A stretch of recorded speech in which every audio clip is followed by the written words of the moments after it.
घिन धा तकिट तकिट घिन धा घिन धा धा तकिट तकिट घिन धा तकिट तकिट घिन धा। कथक सम्राट पद्म विभूषण पंडित बिरजू महाराज 17 जनवरी को पंचतत्व में विलीन हो गए। उनके निधन से संगीत की दुनिया में मानो शोक की लहर दौड़ गई।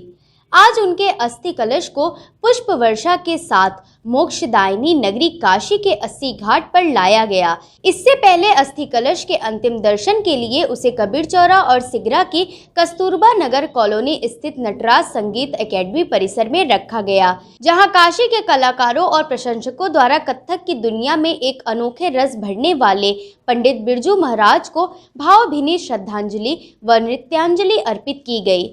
इसके बाद अस्थि कलश का वैदिक रीति रिवाज से पूजन किया गया और फिर कथक गुरु के ज्येष्ठ पुत्र पंडित जय किशन महाराज ने नम आंखों से अस्थि कलश को गंगा में प्रवाहित कर अपने पिता को अंतिम विदाई दी और इसी के साथ ही कथक के घुंघरू की झनकार पूर्ण रूप से मौन हो गई। वो हम लोगों के लिए कितने महत्वपूर्ण रहे हैं तब और अब, और आगे आने वाले समय पे उनके ही बातों को लेकर के उनके पदचिन्हों पे चल करके उनकी आशाओं को, उनकी अभिलाषाओं को हमें पूर्ति करना है।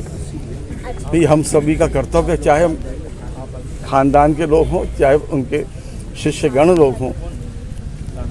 अब लखनऊ घराने के साथ महाराज जी का भी जो एक नाम है साथ में जुड़ा हुआ है, और जुड़ा हुआ तो शुरू से ही है, लेकिन अब उनका प्रचार, उनका प्रसार हम लोग के ज़रिए उनके नृत्य संगीत की जो बातचीत है वो चाहे देश हो चाहे विदेश हो, हर जगह पर फैलना चाहिए। तो सबसे पहले एक गुरु थे और मेरे साथ उनका कम से कम 10 से 12 साल का मेमोरीज है। मैं उनके क्लास में ही था।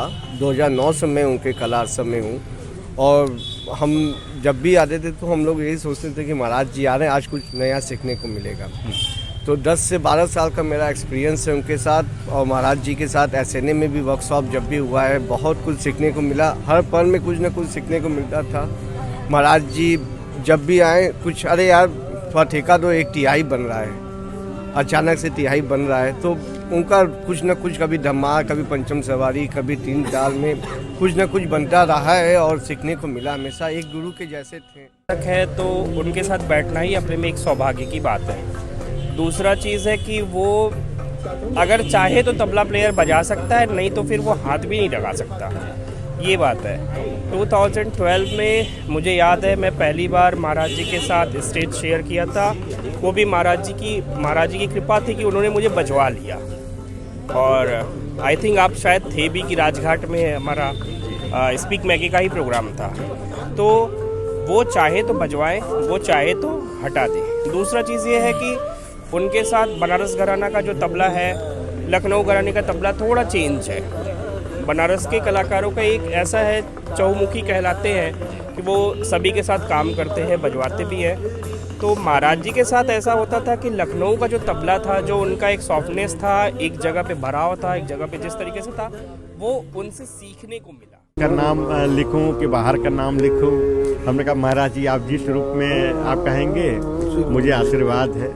तो वो हम दोनों को प्रदान किए, दिए, आशीर्वाद दिए, बोले कि मेहनत करते रहो और निष्पक्ष रूप से सेवा करो और किसी के फल का इंतजार मत करना, न कुछ चाहत रखना, कर्म में लगे रहो, बस वही एक आशीर्वाद है। कि वो उनका जो भाव था ना, वो एक दिल को छूता था, और दिल को छूता जब था तो वही बाबा निकलता था।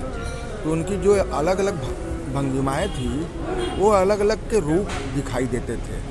भगवान कृष्ण की, भगवान शिव की, भगवान विष्णु की, हर रूप उनका अलग अलग दिखाई देते थे। और उनका एक पहचान ये भी था कि जब स्टेज पर आते थे तो जैसे लगता था कि ओह महाराज जी आ गए। तो हम लोग खाली भाव देखने में भूल जाते थे कितनी चीज़ें। महाराज जी का यहाँ पे मैं कबीर चौरा आके मुझे अपना बहुत 20 साल पहले का समय याद आ गया, क्योंकि महाराज जी जब भी बनारस आते थे तो ससुराल जाना हो, यहाँ आना हो, चाहे पंडित किशन महाराज जी के यहाँ आना हो, चाहे राजन भैया के यहाँ जाना हो, तो मैं हर समय उनके साथ साई की तरह रहती थी और आती थी। तो आज इस रूप में आना काफ़ी खप गया मुझे कि जिसको मैं लेके आती थी। तो इस रूप में आना होगा तो बहुत कष्ट का विषय मेरे लिए।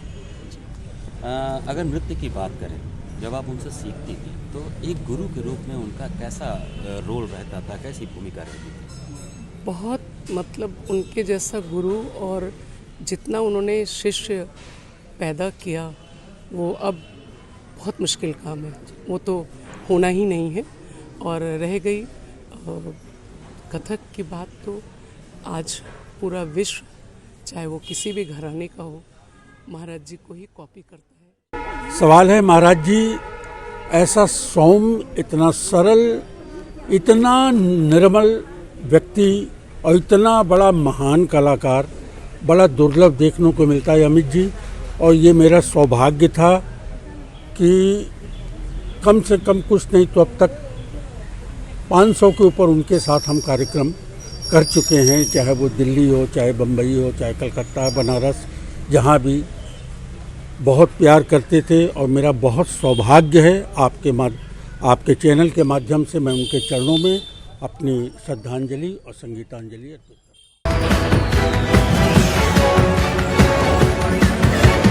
हूँ।